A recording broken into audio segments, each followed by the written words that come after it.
बिस्मिल्लाहिर्रहमानिर्रहीम, अस्सलाम वालेकुम। मैं हूँ डॉक्टर शुमाइला गफ़ार और आप देख रहे हैं सेहत सब के लिए।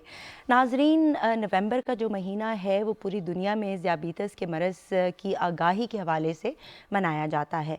ये मरज़ बहुत तेज़ी से फैलता जा रहा है और इसका अंदाज़ा आप इस बात से लगा सकते हैं कि एक हालिया सर्वे के मुताबिक पाकिस्तान में हर 4 में से 1 शख्स या तो डायबिटीज़ का शिकार हो चुका है या फिर होने वाला है। गुज़िश्ता साल जब हमने यही प्रोग्राम किया था तो ये शरह 5 में से 1 शख्स की थी। इसका मतलब ये है कि अवेयरनेस कैंपेन्स करने के बावजूद, इस तरह के प्रोग्राम्स करने के बावजूद ये मरज़ बहुत तेज़ी से फैलता चला जा रहा है।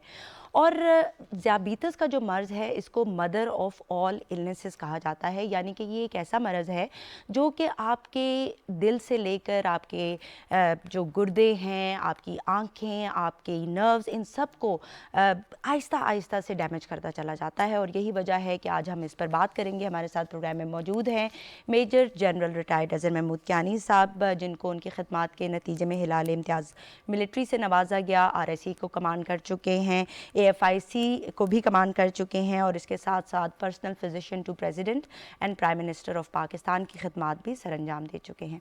अस्सलाम वालेकुम सर, जी वेलकम टू द प्रोग्राम। कैसे हैं आप? अल्हम्दुलिल्लाह बिल्कुल जी ठीक है। सर, जिस तरह की मैंने बात की कि नवंबर का महीना बहुत अहम है और 14 नवंबर को वर्ल्ड डायबिटीज़ डे भी मनाया जाता है, तो मैं चाहती हूँ कि थोड़ा सा हम डायबिटीज़ के हवाले से गुफ्तगू करें कि क्या वजह है कि ये मरज़ इस कदर बढ़ गया है और क्या ये एक मौरूसी बीमारी है या फिर ये हमारी बैड लाइफस्टाइल का नतीजा है? जी जी, आई थिंक ये बड़ा अच्छा आपने सवाल किया है, क्योंकि ये बीमारी तो इतनी ज़्यादा हो गई है। हर 4 में से 1 नहीं है, हर 3 में से 1 जो है अच्छा। उसको ये शुगर जो है वो हो रही है।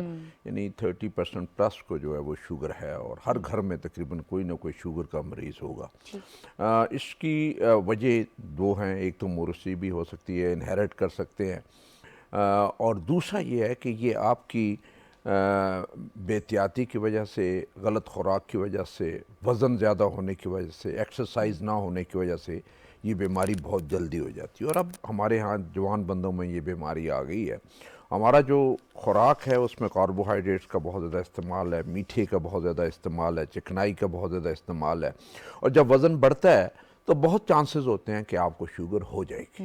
और जिनका भी उनके जो रिक्वायर्ड और जो है उस वज़न और हाइट की वजह से, उम्र और हाइट की वजह से जो वज़न होता है उससे ऊपर वज़न जाएगा तो शुगर होने के चांसेस कम ज़्यादा हो जाते हैं।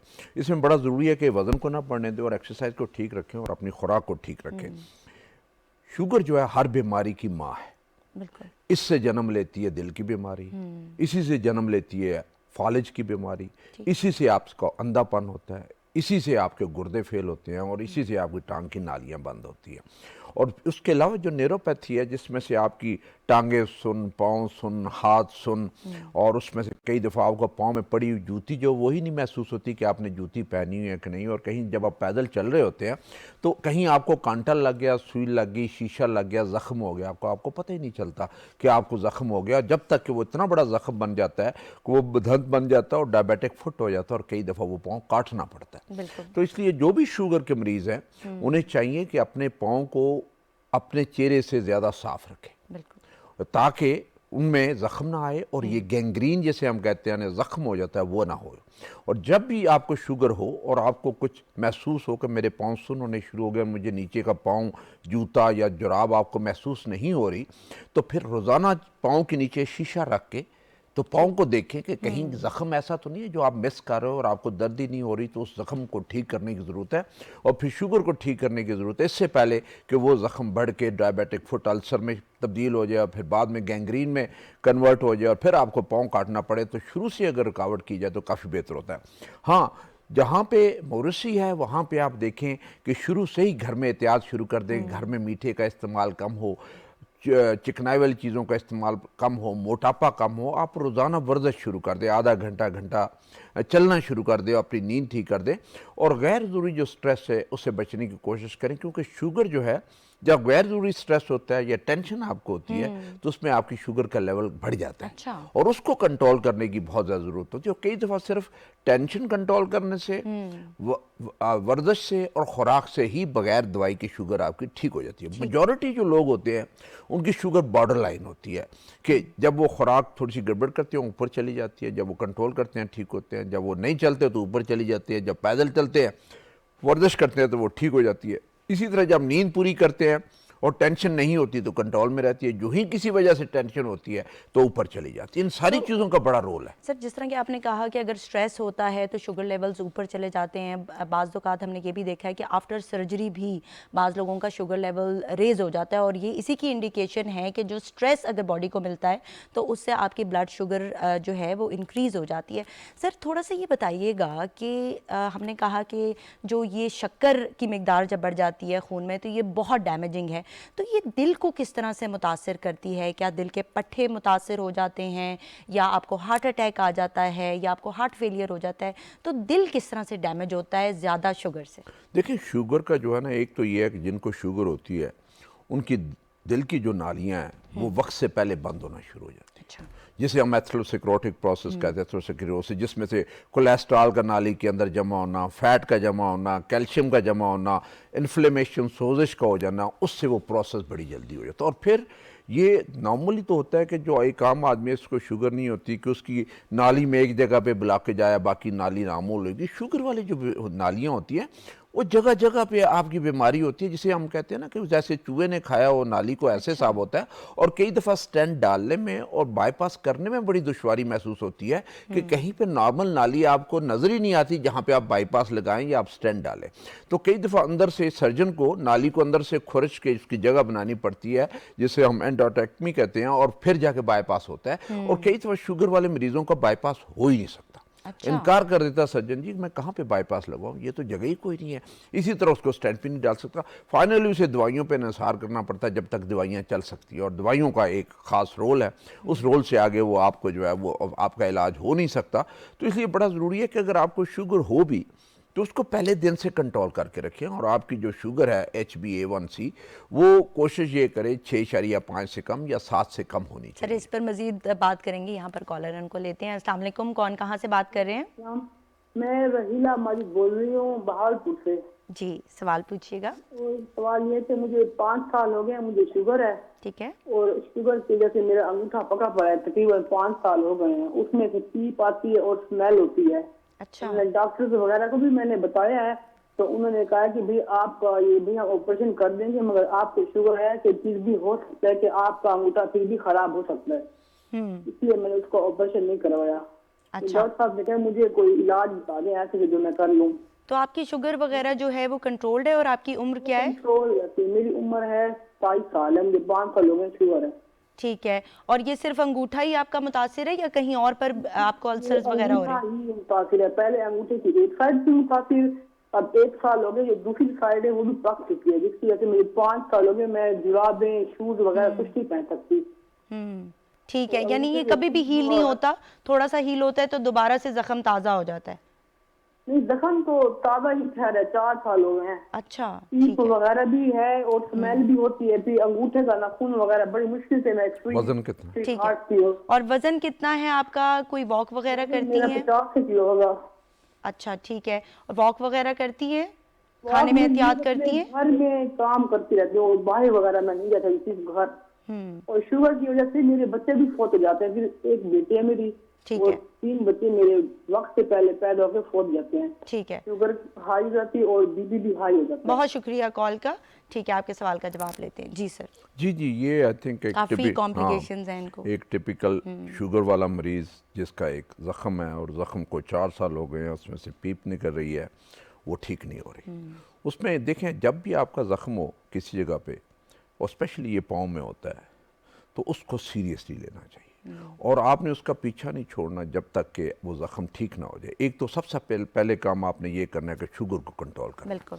आपकी शुगर जो है सुबह की बगैर खाए पिए 120 से ऊपर ना हो, और शाम वाली जो शुगर है खाने से पहले 160 से ऊपर ना हो। और जो 3 महीने का जो कंट्रोल है HbA1c जो स्पेशल टेस्ट है, वो 7 से हमेशा कम होना चाहिए। और साथ ही साथ डेली ड्रेसिंग पट्टी जो है डेली वो, और सफाई उस ज़ख़म की वो करवानी चाहिए और सर्जन को दिखाना चाहिए।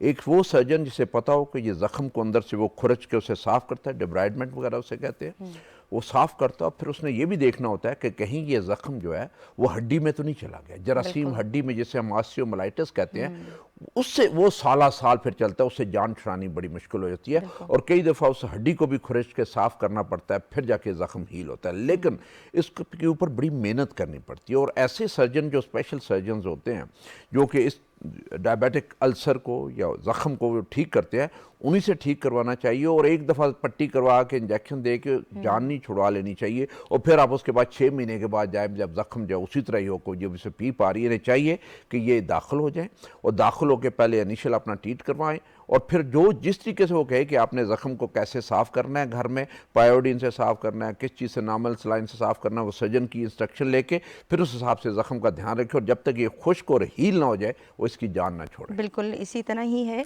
जिस तरह कि डॉक्टर साहब ने आपको बताया, बहुत ज़रूरी है कि आप अपने शुगर लेवल्स को कंट्रोल करें।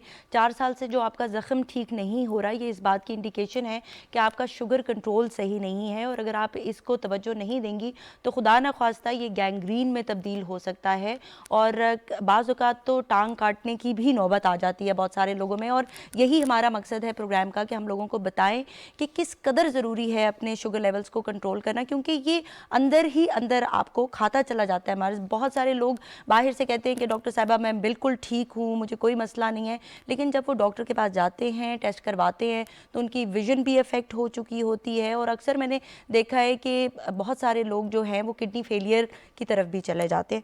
सर यहाँ पर एक और कॉलर है, उनको शामिल करते हैं। अस्सलाम वालेकुम, कौन कहाँ से बात कर रहे हैं? जी सवाल पूछिएगा, कौन कहाँ से बात कर रहे हैं? जफरुल्लाह खान बात कर रहा हूँ तौफीक शरीफ। जी सवाल पूछिएगा। बोले बोले सवाल पूछें, टीवी की तरफ मत देखें। अच्छा, शरीफ से जफरुल्लाह खान बात कर रहा हूँ। जी सवाल पूछें। तो डॉक्टर साहब से हमारा सवाल है, दिल की बीमारी से बचने के लिए हमें क्या तदाबीर इस्तेमाल करनी चाहिए? ठीक है, आपके खानदान में किसी को दिल का मसला है? जी जी है, हमारे कजन को है। अच्छा ठीक है, आपकी क्या उम्र है, आपका वजन कितना है, आप ठीक ठाक हैं? बिल्कुल ठीक है, हमारा भी मसला ऐसे ही है। ठीक है, बहुत शुक्रिया कॉल करने का। जी सर, जी जी, दिल की बीमारियों से बचने के लिए क्या करना? बिल्कुल इसी प्रोग्राम के लिए तो इसी बताने के लिए तो हम बैठे हुए हैं इधर। उसमें जो सबसे बड़ा जो है पहला काम आप ये कर सकते हैं कि अपनी खुराक को ठीक करें जिसमें चिकनाई कम हो और मोटापा ना आपको हो, मोटापे को ना होने दें। पैदल चलें, रोज़ाना आधा घंटा घंटा पैदल चलें ताकि वज़न ना बढ़े। मीठी चीज़ों को कम इस्तेमाल करें। सिगरेट पीते हैं तो सिगरेट को बंद कर दें और नींद अपनी 6 से 8 घंटे पूरी करें। बैठ के टाइम नहीं गुजारना, हर वो काम करें जिसमें आपको चलना पड़ता हो, वो आपकी सेहत के लिए बहुत ज़रूरी है। और अगर आपके ख़ानदान में बीमारी है तो आपको चिकनाई वाली चीज़ें कम करनी चाहिए, वज़न को नहीं बढ़ने देना चाहिए, मीठी चीज़ें कम इस्तेमाल करें, सिगरेट ना पिएं, वर्जिश बाकायदगी से करें और सोएं आप, यानी 6 से 8 घंटे सोएं, तो इंशाल्लाह आपको ये बीमारी होगी नहीं। अगर होनी भी है तो कई साल लेट हो जाती है। तो इसलिए कॉलर है, उनको ले लेते हैं। अस्सलाम वालेकुम, कौन कहाँ से बात कर रहे हैं? वालेकुम सलाम, ये तारिक जवेद बात कर रहा हूँ सरगोदा से। जी सवाल पूछिएगा। ये सवाल ये है कि मुझे ना हार्ट का मसला है पहले। ठीक है। तो ये अब मेरी ना कोई वेन, एलएडी वेन है, वो ब्लॉक है। ठीक हो गया। तो उसमें उन्होंने स्टेंट डाला था और उसे पहले तो कहते थे बाईपास करवाएं। ठीक। फिर वो जब सर्जन के पास रेफर किया तो सर्जन ने कहा कि ये जरा थोड़ा मसला पेचीदा है, इधर उनको स्टेंट नहीं डालना चाहिए। ठीक है। तो फिर मैंने सर को कहा कि ये अब वो खतरा है, तो उन्होंने कोई वाश वगैरह कर दी बुलाउन के जरिए। तो अभी आप ठीक हैं? कोई दर्द वगैरह आता है आपको? दवाइयाँ इस्तेमाल कर रहे हैं? ठीक हूँ। अभी एक मसला शुरू हुआ है मुझे कि मुझे अचानक पसीने शुरू हो जाते हैं। अच्छा ठीक है। पसीने के साथ क्या दर्द भी होता है सीने में? सांस भी फूलता है? दर्द नहीं होता, सिर्फ पसीने शुरू हो जाते हैं। तो घर में वो एक बीपी ऑपरेटर है, उससे बीपी चेक करते हैं। तो बीपी ज्यादा होता है या? बीपी उससे ज्यादा होता है। ठीक है। शुगर वगैरह है? कितना बीपी कितना होता है? बीपी कितना होता है आपका जिसे आप ज्यादा कह रहे हैं? उस वक्त होता है 160 होता है, कभी 155 होता है। ठीक है। बीपी की दवाई इस्तेमाल कर रहे हैं? जी कर रहा हूँ। ठीक है। उसके बाद ठीक हुआ है बीपी? उसके बाद जिस्म इतना कमजोर हो जाता है, फिर कोई चीज जब खाता हूँ तो फिर थोड़ा सा ठीक है, stable कोई होना टेस्ट शुरू हो वगैरह हुए हैं आपके? ये मैंने शुगर का करवाया था, वो 210 तक जाती है। ठीक है, बहुत ज़्यादा है आपकी शुगर। ठीक है, बहुत शुक्रिया, आपके सवाल का जवाब लेते हैं। जी अच्छा, सर। इन्होंने अपनी उम्र नहीं बताई कि हाँ जी। मेरी एज कितनी थी इनकी। इनको एक बता रहे हैं कि एलईडी थी, बंद थी, उसको स्टेंट डाला और कुछ बैलून कर दिया। देखिए उसमें बड़ा ज़रूरी है कि एक तो इनकी शुगर जो ज़्यादा है उस शुगर को कंट्रोल करके रखें। 210 ज़्यादा है इनकी शुगर। सुबह बगैर खाए पिए फास्टिंग शुगर जो है 120 से ऊपर नहीं होनी चाहिए, और शाम वाली जो शुगर खाने से 160 से ऊपर नहीं होनी चाहिए। और जो दवाइयाँ उन्होंने दी हैं वो दवाइयाँ बाकायदगी से लें और अपने डॉक्टर साहब के पास जाएं। और ये जो स्वेटिंग होती है वो आई थिंक अपने डॉक्टर साहब को चेक करवाएं, ईसीजी वगैरह इनकी हो, ब्लड प्रेशर चेक हो। और अगर इनका ब्लड प्रेशर ज़्यादा होता है तो डॉक्टर साहब उसी हिसाब से जो पहला नुस्खा उसमें ऐसी तब्दीली करें, इनका ब्लड प्रेशर 140/90 से नीचे आ जाए। और ये स्वेटिंग वाला जो मामला है उसको डॉक्टर साहब देख लेंगे क्या ये दिल की वजह से स्वेटिंग है या वैसे कोई एंग्जाइटी की वजह से स्वेटिंग है। तो उन्हें एक डॉक्टर साहब अपने डॉक्टर साहब को ज़रूर दिखाना जी, चाहिए। थायराइड वगैरह के भी टेस्ट कर लें। और आपकी बात सही है कि एंग्जाइटी की वजह से भी हो सकती है, और अगर सर्दियों में आ रही है तो इसका मतलब है कि मौसम की वजह से नहीं है, there is some underlying cause, तो उसको डिग आउट करने की ज़रूरत है। सर, हम बात कर रहे हैं ब्लड शुगर लेवल्स की और डायबिटीज़ की, तो थोड़ा सा ये बताइएगा कि क्या डायबिटीज़ फास्टिंग ब्लड शुगर पे ही डायग्नोज होती है, या रैंडम ब्लड शुगर भी आपको एक आइडिया दे देता है कि आपकी शुगर ज़्यादा है? देखें, जब भी आपकी एक शुगर लेवल ज़्यादा होती है, 160 से ऊपर होती है, तो आप पोटेंशियल डायबिटिक आप हैं, आपको डायबिटीज़ है। एक भी रीडिंग आपकी ज़्यादा आ जाती है तो वो रीडिंग वो आपकी है। अब आपको आप अगर बाद में नॉर्मल आती है इसका मतलब है कि आपका ये पोटेंशियल डायबिटिक है, किसी वक्त पे आपको शुगर हो सकता है। तो उस दिन से आपको एहतियात शुरू कर देनी चाहिए, मीठा बंद कर देना चाहिए। वॉक से शुगर बड़ी जल्दी नीचे आती है, पैदल चलने से, एक्सरसाइज करने से, साइकिल चलाने से शुगर काफ़ी नीचे आ जाती है। तो वो आपको एक रूटीन रोज़ाना की बना ले। खाने में एहतियात करें जिसमें मीठे का कम, चिकनाई का कम इस्तेमाल होना चाहिए। तो बहुत सारे लोगों की शुगर कई साल सिर्फ डाइट और एक्सरसाइज से ही कंट्रोल रहती है, उन्हें दवाई लेने की ज़रूरत ही नहीं पड़ती। बिल्कुल। तो इसलिए ये बड़ा ज़रूरी है कि इसे शुरू में। और दूसरा, जब भी आपको शक पड़े कि आपको ज़्यादा प्यास लगनी शुरू हो गई है, आपका वज़न कम होना शुरू हो गया है, आपको छोटा पेशाब ज़्यादा आना शुरू हो गया है, रात को कई दफ़ा उठना पड़ता है, दिन को कई दफ़ा आपको वॉशरूम जाना पड़ता है, तो शक करें कि आपको शुगर हो सकती है। और अगर आपकी फैमिली में डिजीज़ है, यानी वालदैन को शुगर की बीमारी है, ददियाल ननियाल में शुगर की बीमारी है, बहन भाइयों में से किसी को है, तो हो सकता है कि आपको भी शुगर हो। बिल्कुल। तो फ़ौरन टेस्ट करवा के उसका उसी वक्त इलाज और शुरू हो जाना यहाँ पर चाहिए। कॉलर है, उनको लेते हैं। अस्सलाम वालेकुम, कौन कहाँ से बात कर रहे हैं? जी वालेकुम सलाम, यासीन कियानी बात कर रहा हूँ। जी, सवाल पूछिएगा। मेरा सवाल है डॉक्टर साहब से, ये मुझे तकरीबन 3-4 साल से शुगर है, ठीक है। तो अक्सर मेरे पाँव सुन रहते हैं। उम्र क्या है आपकी और ब्लड शुगर लेवल्स कितने होते हैं आपके? ब्लड शुगर लेवल मेरा ठीक है, उम्र मेरी 53 है। ठीक है, शुगर कंट्रोल्ड है, इसके बावजूद आपके पाँव सुन हो जाते हैं। और भी कोई मसला हो रहा है आपको इसके साथ साथ?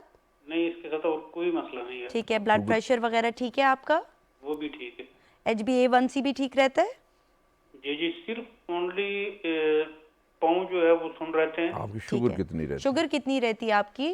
शुगर तकरीबन 200, 240, कभी 300 हो जाती है, कभी 400 से भी ऊपर चली जाती है। ये तो बहुत ज़्यादा है, फिर कंट्रोल नहीं है। आपके सवाल का जवाब लेते हैं। बहुत शुक्रिया कॉल करने का। जी जी, देखिए इन्होंने खुद ही बता दिया। ये जी। इनसे आपने सवाल किया कि आपकी शुगर ठीक रहती है, कहते हैं हाँ जी ठीक रहती है, बस मेरे पाँव सुन रहते हैं। आपकी जी। शुगर तो नहीं ठीक रहती, और आपके पाँव सुन इसी वजह से होते हैं कि आपकी शुगर ज़्यादा है। और आपकी शुगर जो है 110-20 सुबह नहीं जानी चाहिए, और किसी वक्त भी 160 से ऊपर नहीं जानी चाहिए। और ज़्यादा से ज़्यादा ख़राब भी हो तो 200 से नीचे रहनी चाहिए, 200 से ऊपर नहीं जानी चाहिए। ठीक है। ये आपके ज़हन में होना चाहिए। एक्सरसाइज करें और इन्हें चाहिए कि ये पाँव सुन होने इनके बेहतर हो जाएंगे। अभी से अपने डॉक्टर साहब जो नज़दीक हैं उनके पास चले जाएं और अपनी शुगर को कंट्रोल करें, और हर हफ्ते के बाद डॉक्टर साहब के पास जाएं, हर हफ्ते के बाद, ताकि अपनी शुगर की जो दवाइयाँ उनको एडजस्ट करवाएं। और जब तक इनकी शुगर कंट्रोल ना हो जाए डॉक्टर साहब की जान ना छोड़ें और दवाइयाँ अपनी एडजस्ट करवाएं। बिल्कुल, ये आपने अच्छी बात की कि डॉक्टर की जान तब तक नहीं छोड़नी जब तक कि शुगर कंट्रोल ना हो जाए। जी, कौन सा आप कहाँ से बात कर रहे हैं? अस्सलाम वालेकुम। वालेकुम सलाम मैडम, मैं कोहट से बात कर रहा हूँ, अरशद खान। सवाल पूछिएगा। तो मैडम पहली बात ये है कि हमने पहले भी कॉल की थी, तो थोड़ा सा कॉल तरह की तवज्जो दिए करें। दोबारा में ड्रॉप हो गया, जब इधर से हम मिला लेते तो फिर मिलता नहीं। जी जी, मुश्किल। सवाल पूछिएगा। सवाल ये है कि मेरा वालिद है, उसको हार्ट प्रॉब्लम है ना, ठीक है। उसका वजन है तकरीबन 55 साल उम्र है उसका। अच्छा, और वजन कितना और है? वजन है उसका 72। ठीक है। तो उसको हार्ट दवाई हम दे रहे हैं, साथ साथ एक्सरसाइज भी हम खेती बाड़ी काम करते हैं, यानी काम शाम कर लेते हैं। तो जो है ना उसको एलर्जी बहुत हो जाती है। हमें किसी ने बताया कि ये हार्ट वाला जो दवाई कहते हैं मेडिसिन, इसकी वजह से एलर्जी हो जाती है। ठीक है, कौन कौन सी दवाइयाँ इस्तेमाल कर रही हैं वो हार्ट के लिए? दवाई तो बस हम महीने का देते हैं, अभी मुझे नाम नहीं याद आ रहा है। ठीक है, और ये जो एलर्जी हो जाती है इससे क्या खारिश होती है उनको? इसको आंखों से पानी आता है, ठीक है। और जो है ना खांसी भी होती है, और आंखों से पानी बहुत ज्यादा सुबह के टाइम पे आ जाता है। किसी डॉक्टर को दिखाया है आपने इसके लिए? डॉक्टर से हमने दवाई शवाई ले लेते हैं उसको, लेकिन हमें किसी ने वैसा बताया कि ये एलर्जी जो है ना हार्ट वाला जो मरीज होता है ये दवाइयों से होता है। मैं डॉक्टर साहब से सवाल करता हूँ कि वाकई ये बात ठीक है, हार्ट वाला जो दवाई चालक है मरीज, इसको इससे एलर्जी हो जाती है? ठीक है, बहुत शुक्रिया आपने कॉल किया, आपके सवाल का जवाब लेते हैं। जी सर, बड़ा अच्छा सवाल है इनका। नहीं, उसमें आई थिंक बहुत सारे देखें, एलर्जी तो किसी वजह से भी हो किसी सकती भी है। वजह से हो आप पैरासीटामोल लोगे, कुछ लोगों को उससे एलर्जी हो जाती है। आप विटामिन की गोली ताकत की लेंगे, उससे एलर्जी हो। एलर्जी तो किसी वजह से हो सकती है, लेकिन ये भी हो सकती है कि किसी दवाई से एलर्जी ना हो, इनको वैसे ही एलर्जी हो।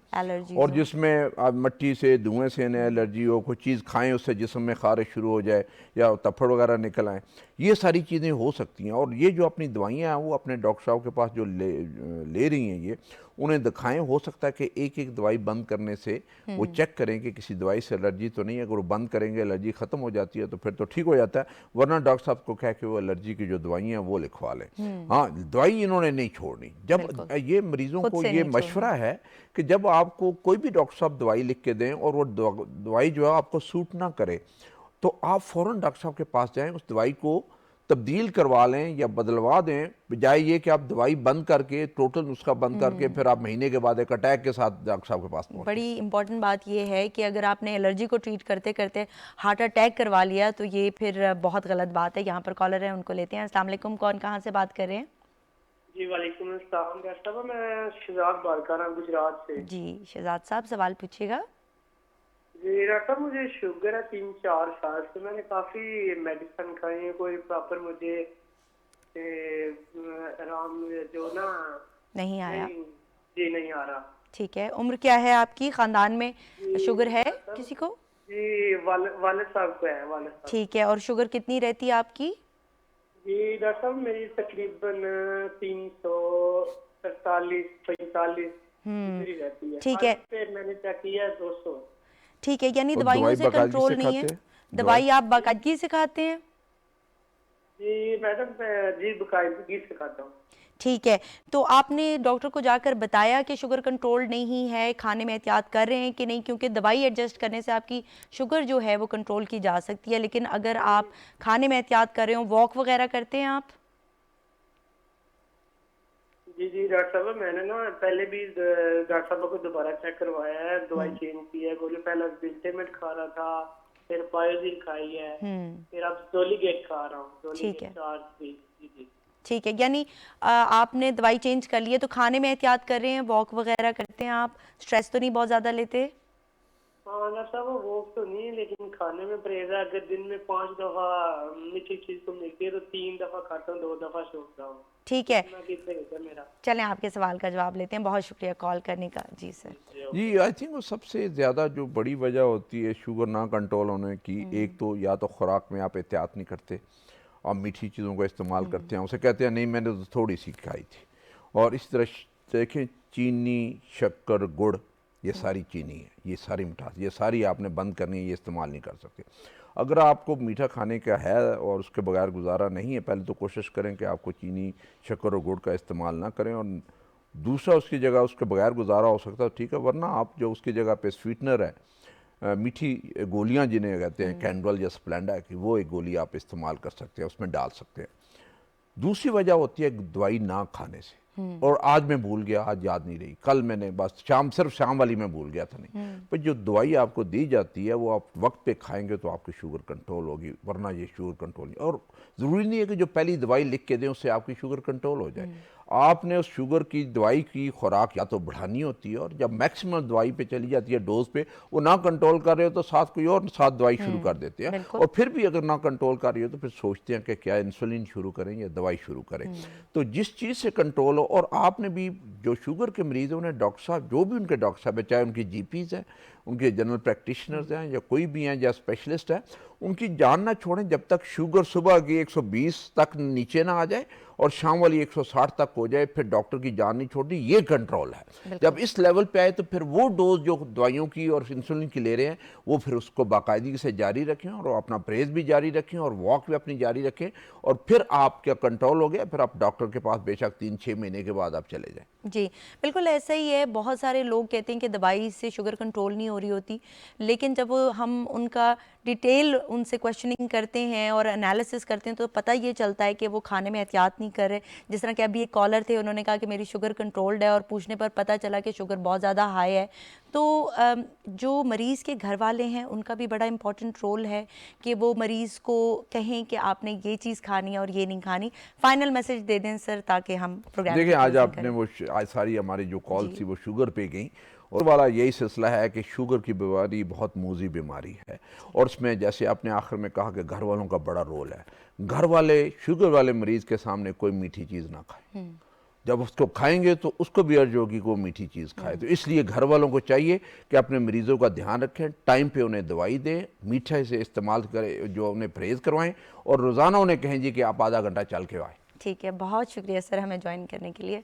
जी नाज़रीन, प्रोग्राम आपने देखा, उम्मीद है आपको पसंद आया होगा। हमारा फाइनल मैसेज यही है कि आप अपना खाना ऐसे खाइए जैसे पानी पिया जाता है, यानी कि ठहर ठहर के, और पानी ऐसे पीजिए जैसे खाना खाया जाता है, यानी पानी आपने रुक रुक कर पीना है, और खाना जो है वो आपने थोड़ी अमाउंट में खाना है, और उसको इस कदर चबाना है कि वो बिल्कुल लिक्विड होकर आपके जिस्म में जाए, ताकि आपके पेट को ज़्यादा एफर्ट ना करनी पड़े। और शुगर आपकी बड़ी आसानी से कंट्रोल हो सकती है अगर आप वॉक करें, और वॉक के लिए कोई पार्टनर ढूंढिए अपने घर में, अपने बच्चों को, अपनी वाइफ को, अपने हस्बैंड को अपने साथ लेके जाइए, तो सारा घराना जो है वो हेल्दी होगा। Take care of yourself and keep smiling. अल्लाह हाफिज़।